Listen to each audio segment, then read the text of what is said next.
People remember the home runs. Fall forward. Thomas Edison, because the 1001st was the light bulb. Fall forward. Every failed experiment is one step closer to success.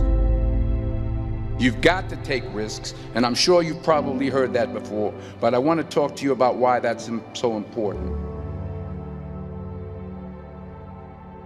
You will fail at some point in your life. Accept it. You will lose. You will embarrass yourself. You will suck at something. There's no doubt about it. And I know that's probably not a traditional message for a graduation ceremony, but hey, I'm telling you, embrace it, because it's inevitable.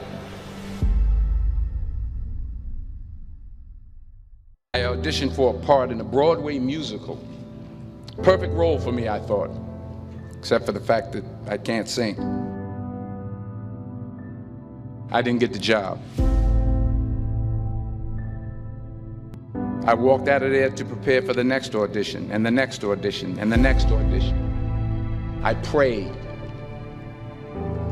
I prayed, and I prayed. But I continued to fail, and fail, and fail. But it didn't matter, because you know what? There's an old saying, you hang around the barbershop long enough, sooner or later you're going to get a haircut. So you will catch a break, and I did catch a break. Last year, I did a play called Fences on Broadway. But that first audition, 30 years prior. The point is, every graduate here today has the training and the talent to succeed. But do you have the guts to fail? I'll say it again. If you don't fail, you're not even trying. To get something you never had, you have to do something you never did.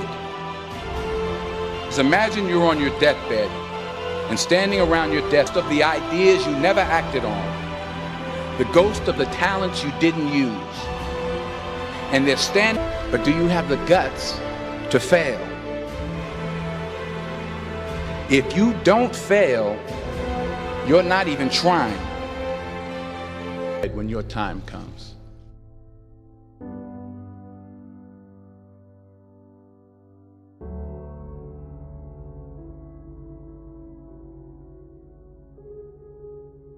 I just got back from South Africa. It's a beautiful country, but there are places there with terrible poverty that need help. And Africa is just the tip of the iceberg. The Middle East needs your help. Japan needs your help. Alabama needs your help. Tennessee needs your help. Louisiana needs your help. Philadelphia needs your help. The world needs a lot, and we need it from you. We really do. We need it from you young people. I mean, I'm not speaking for the rest of us up here, but I know I'm getting a little grayer. We need it from you, the young people, because remember this. You got to get out there. You got to give it everything you got, whether it's your time, your talent, your prayers, or your treasures. Sociologists, some of you have money, some of you have patience, some of you have kindness, some of you have love, some of you have the gift of long suffering, whatever it is, whatever your gift is. All right, now here's my last point about failure.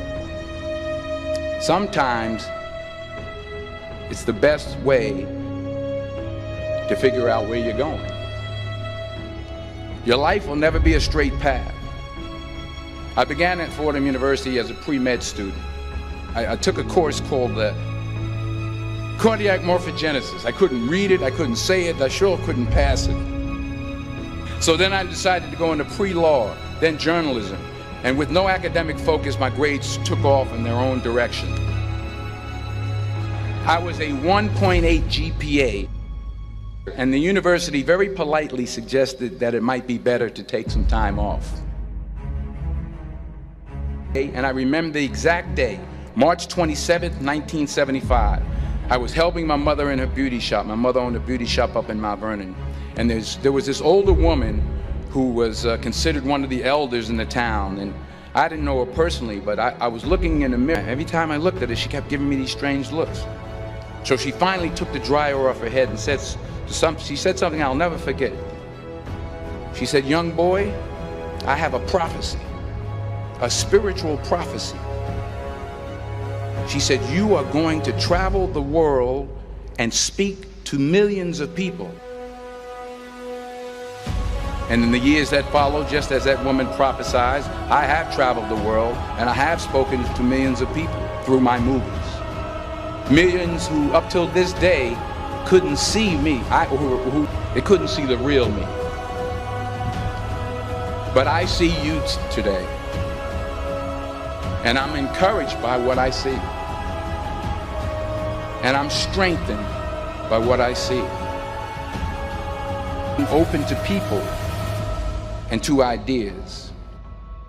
The chances you take, the people you meet, the people you love, the faith that you have, that's what's going to define you. Never be discouraged. Never hold back. Give everything you got. Figure at least this way I'll see what I'm going to hit. Without consistency, you'll never finish. So do what you feel passionate about. Take chances. Don't be afraid to fail. There's an old IQ test, was 9 dots. And you had to draw 5 lines with a pencil within these 9 dots without lifting the pencil. The only way to do it was to go outside the box. Don't be afraid to think outside the box. Don't be afraid to fail big, to dream big. But remember, dreams without goals are just dreams. Reggie Jackson struck out 2,600 times in his career, the most in the history of baseball. But you don't hear about the strikeouts. People remember the home runs.